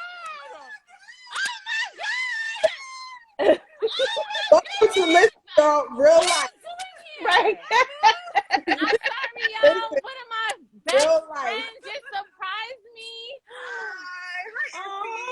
Oh my God! Oh my gosh! Look at How that. did you get here? Don't be looking at me. I'm so sorry, y'all. She's my best friend from Germany. I had no idea she was coming. Okay. Hey, I'm gonna cry now. I can't believe you. I cannot believe you. What do you mean you can't believe me? You get on my nerves. Don't talk to me. Let me finish my live. I'm sorry, y'all. listen. Real life. Listen. Oh my goodness. I'm gonna kill her. And that shows right there when you got good people and you practice self-love and self-care, you have good people in your life who surprises you. Oh my God, the chemistry. That show up. Look at her face. She can't stop. Yeah. I can't, yo, because and you know what? That's the thing about sisterhood that really for me is so important, because like I have there's only like 4 of people that I hold dear to my heart. I talk to them all the time, and it's so funny. I just talked to her today because I was like, yo, what's going on with you? And then she looked at me kind of crazy. I think she might have thought I might have known that she was coming. I don't know. It was weird. Now that I'm thinking about how she responded, it's just crazy how that goes, right? You know, and it's. But this is what I wish for everybody. I wish for people to have those kind of friendships that you're like, oh my God, like I love you. I'm so happy that you came, you know? Yeah. So Yes. I'm all about sisterhood. Sisterhood is my thing. Yeah, absolutely. Look at that. That wasn't even planned at all. It was not planned. And my husband knew about it. And I'm like on live, like, who is this walking up my thing? And I started realizing, I know how you walk with you. And I'm like, she's not really here. Why would she be here? She's in Texas right now. Oh my God. That's awesome. But the last but not least, the one they say, because there's many more of you ways to practice self-love, self-care. But the one I want to put, and everybody gonna be like, yes. Put down your electronics and unplug from your motherfucking phones, your gadgets, an hour to 2 hours each day. And an hour before you go to sleep. Yeah, 1 to 3 hours before you go to sleep. Because that blue light is real. It's science. It's science. You're and that's overstimulated. You're literally overstimulated. People realize with children, like, oh, why my child is not going to sleep? It's because they've been overstimulated, and now you're trying to get them back within 5 minutes. That's not how it works. You know, it's just not how you have to literally give yourself time. My phone, it went on Do Not Disturb a few minutes ago. 10 o'clock, my phone is on Do Not Disturb. It doesn't go back on until 8 a.m. Only emergency people can get, but other than that, no. Yep. No. That is absolute. And the thing about it is that a lot of people suffer from insomnia. A lot of people suffer from, I think they call it, I forget it. It's like, I want to say it's like sleep dysplasia or something like that, where you wake up, like you jerk awake. You're jarred awake during the night. What is it? Is it called? I know what you're talking about. I don't know what the medical terminology is for that, but I know what you mean. Like abruptly wake up, right? Like as exactly. Yes. And people don't realize not only the blue light and the science of it and the electronics, but what you consume before you go to sleep. If you are what you think about, what you be dreaming about. Exactly. If you're watching these true crime shows and shit, and then you go lay down, then you in the trunk in your dream. Yeah, no, seriously. I don't know how people do true crime, because I literally be like, yo. I'm laughing because that shit happened to me. That's why I stopped watching 48 hours. I don't watch 48 hours no more. you'll get in your car, you'll get in your house, and you start looking like, okay, let me make sure that there's nothing in this house. You get in your car, you look into your car because you're watching shit that's giving you fucking the heebie-jeebies. You're like, hold on, like it gets a little crazy. I don't do scary stuff because I have anxiety also, and like once I go down that tunnel, I'm going straight down that fucking tunnel, up and down. Yeah. I'm in it. You know what I mean? Yeah. So I can't. You know how that goes, especially if you suffer from it. You know, like, oh my, like it's literally a slope, and it becomes very difficult. You're like, what the fuck? What the hell? You know? Yes, because it's so weird because I love Halloween. I love like scary movies. I love all that stuff, but I don't do true crime. I don't do like slasher flicks or none of that because, like you said, it's a snowball effect. And then, like a lot of times, there are people who like will write something on a piece of paper and put it under their pillow, and that's the way that they like manifest things, you know, and talk things into their lives. So imagine if something written down on a piece of paper under your pillow can affect something that happens in your life. Imagine how much the last thing you thought about or the last thing you consumed before you went to sleep is affecting your life. Yeah. No, it's just true. It's like, it's crazy that people don't, that this is like not like front of mind shit here. Cause I'm one of those people who I don't fuck around with my sleep. Yeah. I grew up with a grandmother who like, oh, what did you dream about? Oh, that's what this means. And you need to work on this. You need to get to the root of this. Dreammoods.com. No, hold on, wait. I'm gonna get you. I'm gonna figure out exactly what you said. Hold on. What the color is the fish? Yeah. So the other night, so my father passed. For those who don't know, my father passed away in April 2020, right? And so I don't really get like people who I was close to who passed away. I don't really get like dreams of them and stuff like that. It happens only once in a while. But since April 2020 till now, I had never had a dream about my father. And the other night, I dreamt about him, but he didn't. Wow. We didn't talk, and he wasn't smiling. He wasn't smiling like, oh, I'm happy to see you, even if it's in your dream, because I haven't seen you in forever. So I woke up just immediately anxiety on 20. Because I'm like, what does it mean when you dream about a passed away loved one and they don't smile at you or they're like slightly frowning? And I went down the spiral all day long. So did you ever see what it was about? Yeah, so I found out that it just means that he's here to tell me that I'm making an important decision and I need to focus on the decision. So like if we had had a conversation, then that would have been a bad omen. If he had smiled, then it would have meant, you know, I'm here, you're on the right path. Yeah. But because he didn't say anything at all and he wasn't smiling, it means that I need to focus on the decision that I'm making and making sure that I'm making the right one. And Mercury is in retrograde. That's what this shit is all about. So Mercury is in retrograde. Yeah. It's crazy, y'all. Y'all have to focus on your sleep, on your rest, on your sleep habits, which you do before you go to sleep. I can't. This is like a whole nother video we gonna get into. Yeah, no, seriously, because we don't realize this. That's what the part of that with like the conditioning, right? We're conditioned to do certain things and have routines, right? And how do these routines really benefit us? Are they putting us and bringing us closer to what we see for ourselves? Our energy is important. What we think is energy. And so what you're thinking, you know, you put it into the world, and if you're thinking the wrong thing, you're speaking the wrong thing into existence, those kind of things, it becomes another snowball effect because now you're attracting the things that you necessarily want to attract. Exactly. Yeah.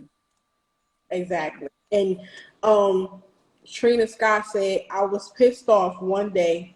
We robbed the bank, woke up, and I was looking for the damn money. Yeah, see, that shit will have you have you tight all day. You looking for money, you know, you robbed and you don't even have it. So what happened? So was there no robbery? Did we lose the money? What happened? What happened to the money? Wake up all confused. Yeah. I can just imagine seeing her actually looking for I know I wasn't dreaming robbing no bank. So where's the money at? Oh, exactly. I'm not doing no shit like that. No, but I want to. Where's the money? But that sounds like something I would do though, because I'm a very lucid dreamer, so I'll wake up like, oh, where the money at? Where the cash at? I can't. And then here go Johnny. Johnny said, Johnny is the best. He said that sleep feel almost as good as pussy when we older. Mm-hmm. Oh my gosh. You listen, when you get older, I'm sorry. That's why I say, even with hatred just said, where as single moms or moms that got a family and got a family to take care of, we feel like fucked up. Like, I don't gotta get rest, I gotta take care of the kids, gotta watch this, gotta cook. I don't feel bad. First of all, I only got one son. He's 20. So listen, I ain't got many kids running around here at home. And I'm not auntie that, listen, I get them when I want them, and when I'm ready for you to get them, you better get them. Take Get them back. back. Nothing better than auntie. I wish I was an auntie. Oh, I love returnable The children. auntie, They are the best. Returnable children has to be like a whole vibe that They are the best. to master. Yes. I need parts of it. Somebody needs to make me an auntie, because I'm telling you. I want parts. Oh, you ain't gotta stay here. Time to go home to your mama right now. Let's go. Let's go. Exactly, because I'm telling you, like when I tell you that, your child is ready. If I say Saturday at 3 p.m., come and get your child. You ain't here. You better make sure I'm telling you, because I'm gonna put my niece and nephew on the porch with they bag. Outside. They ready for you. And you ready for them. Exactly. Exactly. My limit is up. My patience is down. Like, come and get them. That's it. Yep. That's it. Exactly. One time my niece was at my house talking shit. Now, I lived in Atlanta at the time, and my niece is, little Brooklynite, so she takes the train to school by herself, everything like that. And she at my house talking shit. I'm like, oh, cool. We about to get on Google Maps, and we gonna show you the bus route to your daddy house, and you taking the bus. I'm not giving you a ride. Bye. Sometimes it be like that. You gotta go. Yeah. You gotta go. Yeah. Toxic ass kid. People who act like kids can be toxic. Yeah. Some children are toxic. And they also be a little bit of product of their environment. That's true. We ain't gonna talk about her mom, but she be trying it. Yeah. You give them a little bit, Yeah. They're gonna ice skate right through. What she said? I can have a little bit of ice. A little bit. I'm out of here. I'm going all over the place with it. And also the importance of just self-care, self-love. It's also because a lot of people don't realize the importance of it when after a breakup. Give you reasons. Give you different practices and ways to be able to cope or just to go through the process of just basically giving yourself credit for the little things. Invest in the physical health, like we say, exercise in so many different ways. Even if you don't like to exercise, just walk. You're still moving your limbs. Moving your body. Mm-hmm. Exactly. Call up some friends who really truly fucks with you, and that's not going to be judgmental, and it's going to give you an ear and a shoulder. Sometimes I don't want you to do this. I just need you to. That's just listen.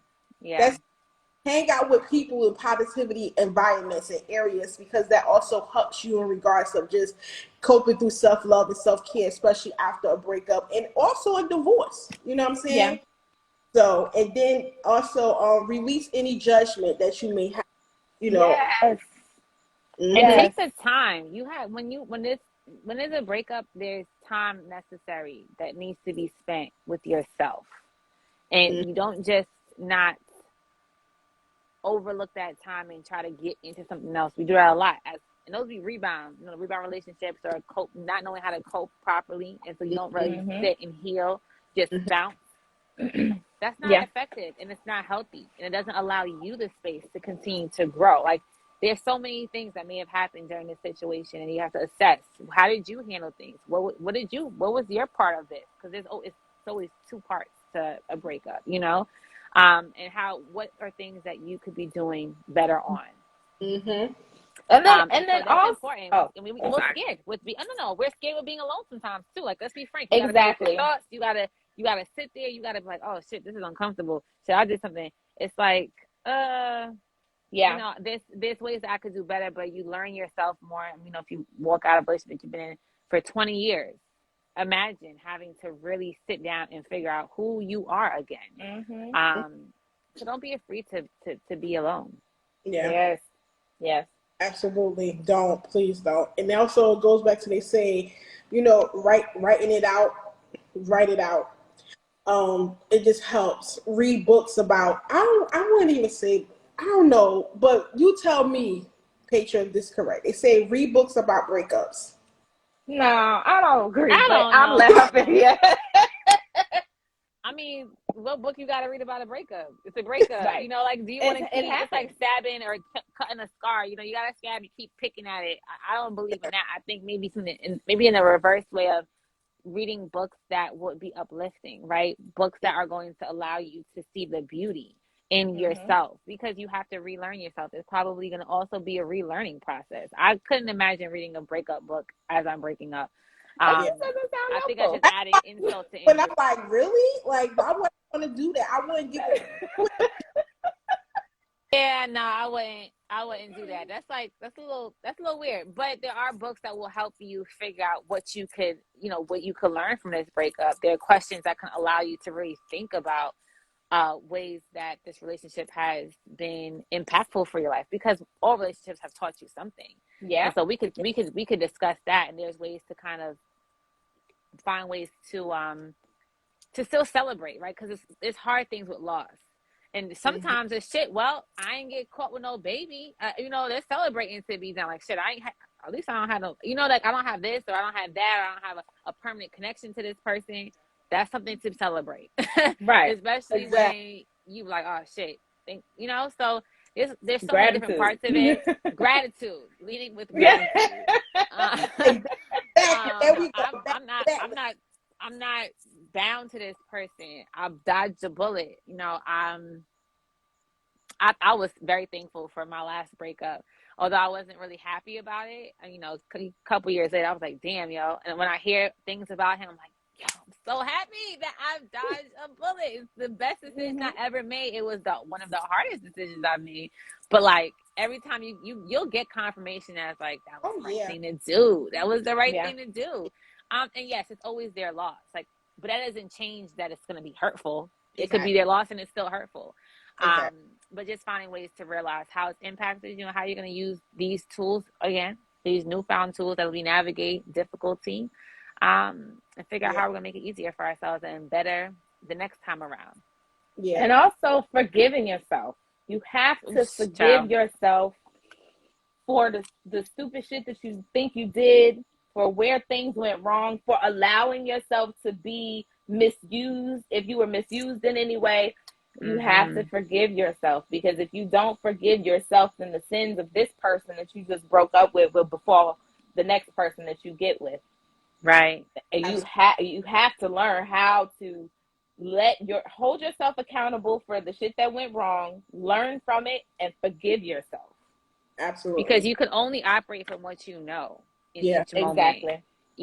So forgiveness is super important, especially because shit, we don't be knowing a lot of stuff sometimes until we go through it, and then we're like, oh, okay. Yep. You don't know what you don't know. You Yeah. don't. But on Pillow Talk with the C, it always comes to sex, right? So Okay, let's do it. They say read eroticas, masturbate, go to sex shops, have sex with the new partner. I don't know about all that. Orgasms. So orgasms are definitely a part of self-care. Let's talk about that. Yes. It's important to masturbate. That needs to be part of your daily routine. If you're not having sex on a daily basis, there's nothing wrong with a vibrator or doing something that's going to allow you to orgasm.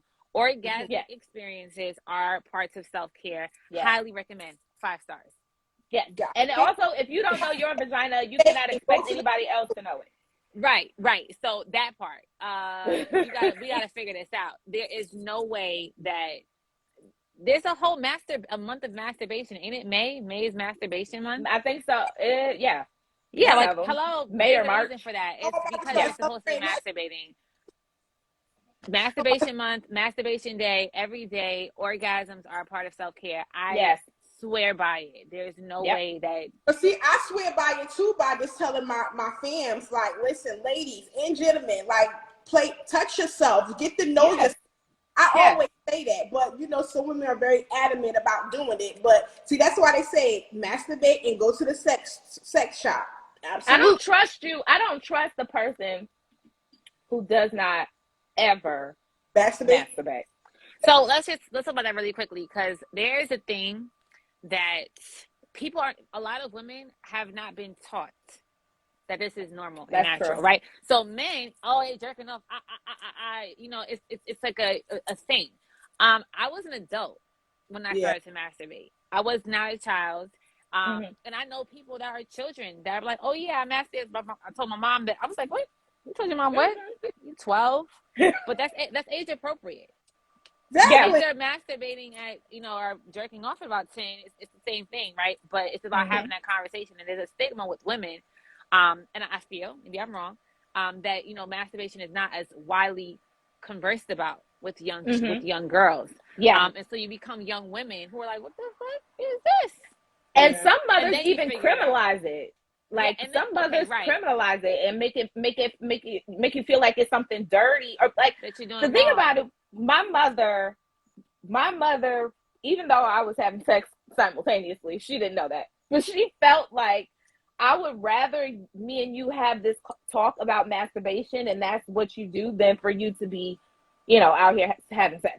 And that was a healthy, she wasn't involved with none of my bullshit.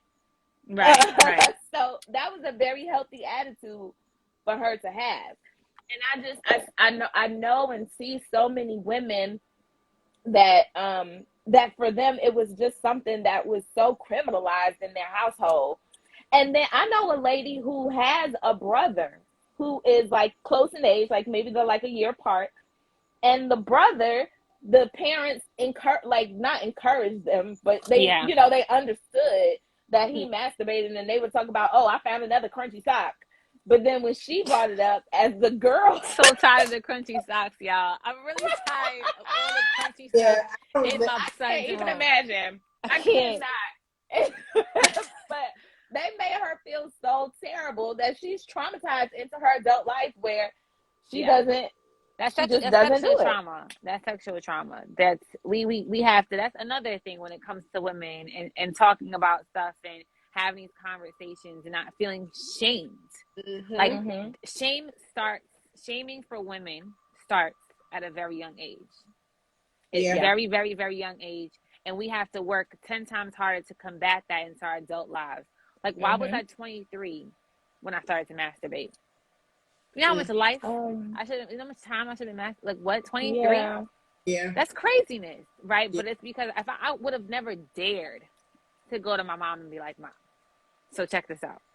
I'm feeling a little bit like I want to masturbate. So I'm like, if you don't get out of my face right now talking this nonsense, right? But and then it that follows you. It's hard, right? It's hard. But that's why we have the conversations that are important. Absolutely. Absolutely. Masturbation is self-care, ladies. Get orgasm. Your toys. Get your toys. Get your fingers. Do whatever you need to do. I'm telling you. Let's see. I be telling y'all PTTW family because y'all be understanding what I'm saying. Like, listen, and even Trina. Listen, Trina, that's my girl. That's why we online. That's why she on the Powderversary show. Listen, she said I get excited. I'll be like, yay, it's baby, it's Mr. Nasty time to the vibrator. Yes. You have to do your thing. Pretty. Do your thing. Do whatever it feels best and most natural for you, and do not feel ashamed and do not feel hesitant to do what's right, and do what feels good. I mean, that's another thing. It feels good, don't it? So, but again, we're not taught to do things that feel good for us. We're taught to do things because people tell us to do it. Yes. And it's like hugging your grandmother. I remember, like, hug your grandmother. It's your grandma. I'm like, I don't want to hug her. Hug her. She's your grandmother. And you're taught at that age that you hugging your grandmother is more important than you being able to respect how you feel in your body in that moment. It's so now you just hug your granny whenever you feel like it. My kids don't got to touch nobody. And I tell my in-laws and my mama, if they're not ready to hug, they don't have to hug. They don't have to hug each other. You ask for consent. That's important. And it starts from child. So my middle one was like, can I hug you? Before he hugs, because it's something that he's been taught. Oh my God. I don't know you, but I love you. Oh, we have to teach people out here. We have to advocate for respecting kids' bodies and respecting kids' space. And respecting kids. It's your granny. You're supposed to hug your granny. So what is disrespectful to not hug your granny? Is it not respectful to say, hey, grandma, nice to see you? Yeah. But I don't want to touch you. And I don't want you touching me. Yeah. I mean, they ain't got to say that. But, you know, like, give a grandma a hug. I don't want to give her a hug. Okay. But when you're ready, when you come around, if you come around, then you do it. And if you don't feel compelled to do so, then you don't have to, because it's your body and it's your choice. Yeah. I love that. But I was the only parent that did that, because I used to hear a lot of people even saying, like, go on your grandmother, go on your house. Like, and for some reason, the kids don't want to do it for some reason. And if I feel like because they feel energy. A lot of times they feel energy. They don't want to be touched. They're learning what feels right for them. And we will do stuff, and we will tell them that their feelings don't matter. And they become adults that do things because people ask them to do it and not because they feel it's right. And they become people pleasers. And they don't know boundaries. They don't know their own boundaries. They don't know other people's boundaries. They don't know how to keep people out of their bubble. No, it's too much. They're completely inequipped to deal with the world. Yeah. I'm sorry, Johnny Bravo. I'm not with you. We respect Granny. Well, we respect her with boundaries. And we respect her by also respecting ourselves. Exactly. So the other couple of ones to help you basically like get over like self-care and self-love about just a breakup. They say do a social media cleanse, get rid of your ex's stuff, remember the bad times. Ex's stuff. That shit outside in the trash after he out. I'm burning it. I'm burning it. Why are you doing like that? Except for that one gray sweatshirt that just I don't want his gray sweatshirt. I don't want none of his shit in my house. I'm looking at this like what?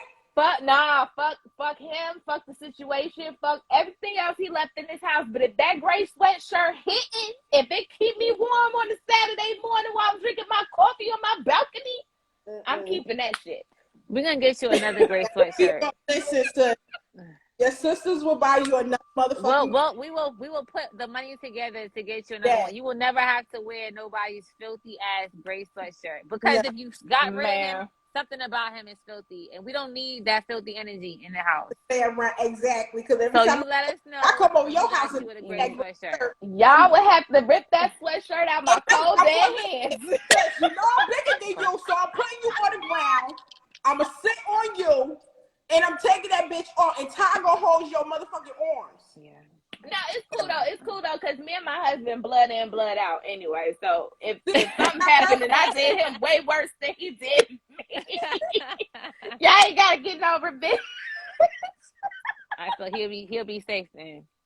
Happy. I'll say the two last things they say: skip any songs or TV show that reminds you of him, and give it time. Give it time, people. Time is important. Absolutely. And before we go, I just want to basically elaborate on the fact of 20 ways to start loving yourself. Start your day by loving yourself. Wake up, say, good morning, how you doing? Love you, girl. Learn to love your skin that you're in. Absolutely. Surround yourself with people who love you and encourage you. And all toxic relationships. Shit that we was already saying. Look at that. Stop trying to be like everyone else. You are not them. They are not you. I'm different. Exactly. So pull up to the scene with my silly missing. Okay, I'm sorry. Be your own cheerleader. Support yourself. Love yourself. Say, look, you rock, girl. You the best motherfucker on this planet. You rock. You gotta talk to yourself like that, ladies. You really do. You got to. If you don't do it, who will? Right. Facts. I be bigging myself up. Sometimes I'll be like, oh, I might be dragging it a little bit, but I gotta feel good in order to show up well. So, the whatever Exactly. I have to do, yeah, Exactly. They say embrace and love everything that makes you different. Take time each day to for yourself, by yourself. Find the inner spark. Listen to your inner critic to find your truth. Yes. Be honest with yourself. Oh, I can't keep saying that enough. honesty within yourself is mad important. Self Yep. awareness, Yes. The Yes. best policy. key to Yes. life. It's the key to life. Reach out to others when things are tough. Be thankful. Find a way to be creative. Forgive yourself. Learn to accept all of your feelings and moods. I think Petra was saying that. You know what I'm saying? She was like, her husband was like, what's wrong? Like, it's not, I'm drained Yeah. and not It's good. not And that okay. don't make me a bad mom either, right? Like that doesn't Exactly. mean I'm a bad mom because I'm drained. I'm tired. I'm tired, and I'm liable. Like I'm team. Fuck these kids. Okay, I'm a good mom, and because I'm a good mom, I have earned the right to say that. This is Exactly. not does not go for the deadbeats. Not go for the no. But Yeah. for the good parents, it is okay to be like, yo, you know what? FTK today. Yeah. It's okay because it is very difficult to push through that when you're really in your soul falling apart. It is. Yep. Exactly. To say get out of your comfort zone. Stop. I like that one too. Yeah. Because a lot of people stay in that position And they get stagnant. Yeah. and they were just like, okay, well, they've been working in Psalms, so I'm just gonna stay right here. But no, I feel like every season of your life, you should be elevating it different from the last season. You know, from each previous season. Yeah. Be patient but persistent. Most of all, have fucking fun. Yes. Have fun and live life to the fullest. Don't give a fuck what other people say or think. They ain't coming this bitch with you. They ain't leaving in this. And leave it with you. So Exactly. let's go. The last one, but not least, what would you add to? What would y'all add to this list? Personally, what was something that you do that you could get an audience? The self care that you do that this list did not have. One apiece. Well, they didn't have FTK on there, so I think I'm gonna go with that one. Fuck them And tell people, responsibilities. Fuck all those obligations. mhm. Pause and reconnect with yourself. And tell people what you said STK, right? FTK. Fuck these FTK. kids. Fuck these Oh, kids. Fuck Yeah, these kids. FTK. That's Yes, how I be feeling absolutely. sometimes. But yeah, yeah. And mine is let go of the taboo, whatever you think is taboo, be it masturbation, be it a vacation alone, be it divorce, whatever. Let go of whatever people taught you is taboo. If it is in your best interest and it makes you happy, fucking do it. Absolutely. Listen, I need to say anymore. My queen sisters already said it. So tell people where they could be able to find you, what you have coming up, what they can look forward to hearing from you, and where they could be able to go to support you, Pedro. At Life Coach Petra is my Instagram page. At the house HAUS of Soul _ is my studio in Philadelphia. We got some brunches coming up. We got a sip and paint coming up. We have a mental health night. We're doing a movie night. We'll have a trauma therapist there, so that's coming up. And I'm going to Curacao next week. Oh, my light just went off, my 2-hour mark. Going to Curacao next week for my soul food retreat. So I'm looking forward to that. And I'm taking a hiatus too. I need a little break, a little rest. And in between that, I'll be on my page. Y'all see me. I'll pop up. Yes, I got something to say. absolutely. And it was amazing for you to come through. I appreciate you accepting my invitation to come by with your girl. Absolutely. It was beautiful. Good energy, vibration. And sis, from Grown Ass Folk Podcast, telling people Oh my gosh. and telling people what you got coming up. Well, thank you both for letting me crash y'all live. Okay, that's first and foremost. I do appreciate it. You can find me at Grown Ass Folk Pod on Instagram, at Grown Ass Folk Podcast on Twitter, and the Grown Ass Folk, that's folk with no S podcast, anywhere that you listen to, that you know, your favorite podcast digestion station, you know. Also on Mondays on IG Live, I do Movie Mondays. I also do my Between the Sheets segment, which Patreon I would love to have you on for. I think that you would be awesome to have on for a topic that I have coming up in the very near future. So I'm going to DM you. DM me. I would love to hear about it. Awesome. And yeah, those are all of the places that you can find me. I got some stuff in the pipeline, so don't believe me, just watch. Absolutely. And you ladies and gentlemen, kings and queens, guys and goddesses, you already know where you can find your girl. You can find me right here on social media at Pillow Talk with the T podcast every Thursday night at 9 p.m. Eastern Standard Time, and check your local listings if it doesn't match mine. But listen, other than that, you can find me all major platforms. All you got to do is pick one, choose one, close your eyes and point, and just put Pillow Talk with the T in, and I will pop up and you just listen to some good tea. Also tomorrow night we have Kinky Girls from the Kinky Girl Lounge, and we talking some amazing sex, we talking some kinky shit. We are getting kinky. Okay. In it. Not only we also on Saturday, and that's at 8 tomorrow. And then Saturday, we have the continuation of part 2, because I said no, with the amazing A-Love and his holistic healing. We are coming deep and strong, because you requested for us to come back, so we're coming back, and y'all better be on there. So, but other than that, what else I got going on? The anniversary. My anniversary is next week, October 13th. 1 year in the game in front of y'all, but more longer behind the scenes. But yeah, so we'll be celebrating that with the Pillow Talk with the T collaboration with so many people that has Pillow Talk in the name. I don't care what you do. You cook, you clean, you sit there, and you also do social media, you sit there, you have a podcast or not. But if your company or business have Pillow Talk with the T in it, or either it's Pillow Talk, I got my game already. My round table is already set, so I'll be dropping that flyer soon. But listen, other than that, as I always say to you guys, if no one told you that they love you, right? Know that Qua, the queen, the QIMMAH, she does love you. And also know the fact is that you are not who you was yesterday, of who you are today. Make sure to take accountability, respect yourself, keep your standards, because your standards is for a reason. Not only that, look forward to elevate and transition your life. Guys, have a great night. I appreciate both of my guests. I love you all, and I see you guys tomorrow night at the same place, same time. Love you guys. Good night.